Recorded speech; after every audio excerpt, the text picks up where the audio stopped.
The tangled web of relationships surrounding Britney Spears has always been a spectacle of highs, lows, and unrelenting public scrutiny, but recent salvos between her two most prominent ex-husbands, Kevin Federline and Sam Asghari, have reignited a firestorm of controversy. In a candid interview promoting his upcoming tell-all memoir, You Thought You Knew, Federline unleashed a barrage of pointed criticisms at Asghari, questioning the younger man's character, motives, and very understanding of the pop icon's tumultuous life. This verbal clash, unfolding just hours before Spears herself took to social media to decry Federline's gaslighting, underscores the lingering fractures from her high-profile marriages and the ongoing battle for narrative control in the wake of her conservatorship saga. As Federline positions himself as the voice of reason and paternal protector, Asghari's retorts paint him as an opportunistic outsider, leaving Spears caught in the crossfire of two men vying to define her legacy through their lenses. Federline's interview, conducted with Entertainment Tonight as a prelude to his book's October release, pulls no punches. At 47, the former backup dancer turned devoted father of six doesn't mince words when addressing Asghari, the 31-year-old actor-model whose brief marriage to Spears ended amid whispers of prenups and irreconcilable differences. I have a hard time having any kind of respect for Asghari, Federline declares, his tone laced with a mix of disdain and bewilderment. The core of his ire?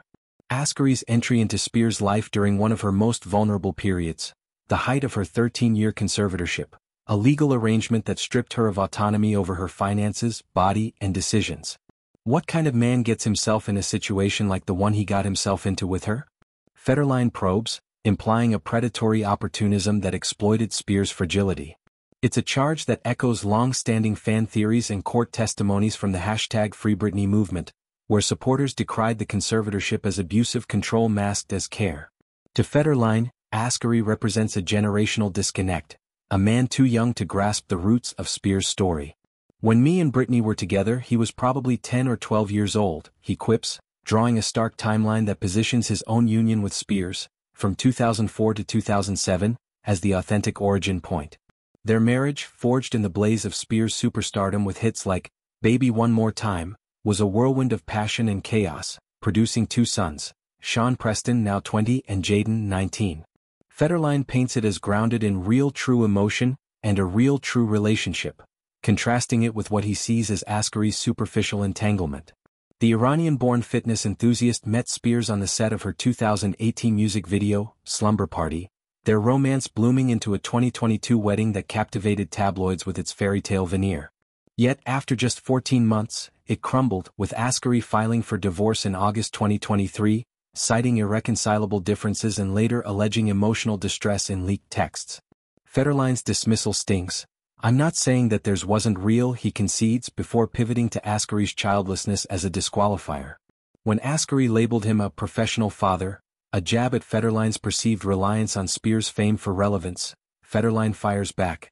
I'm still looking at him as a man and you're judging me as a father and you've never had kids. It doesn't matter what he says, it matters what my children say. This retort underscores Federline's self-image as the steadfast patriarch, a role he's cultivated since his Spears days.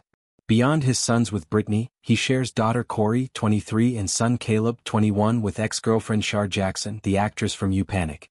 His current marriage to former volleyball player Victoria Prince, 42, has blessed him with daughters Jordan, 14, and Peyton, 11.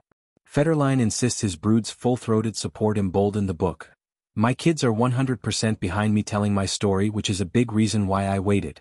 He waited, he explains, to ensure their buy-in, framing the memoir as a therapeutic exorcism rather than exploitative cash grab. In a news release, he teases its revelations. I achieved my biggest dreams, dealt with crushing heartbreak and endured constant ridicule, all while becoming the father my children needed as they experienced non-stop emotional turbulence.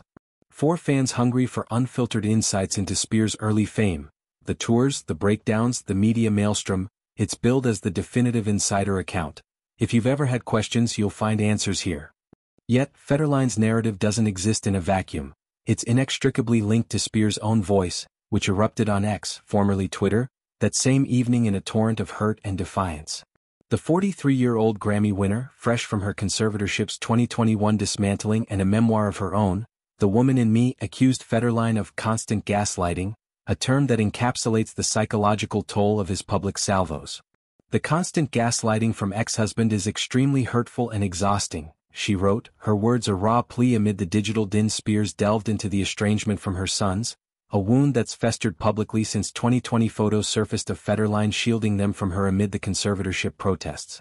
I have always pleaded and screamed to have a life with my boys. Relationships with teenage boys is complex, she confessed, painting a picture of a mother sidelined by circumstance and conflict. She's felt demoralized, she continued, having asked and almost begged for reconnection, only to witness the lack of respect shown by own father for me. It's a seismic indictment, flipping Federline's protector persona on its head and highlighting the irony. The man who critiques Asghari's timing entered her life during her own post-divorce vulnerability, fathering children she now fights to know.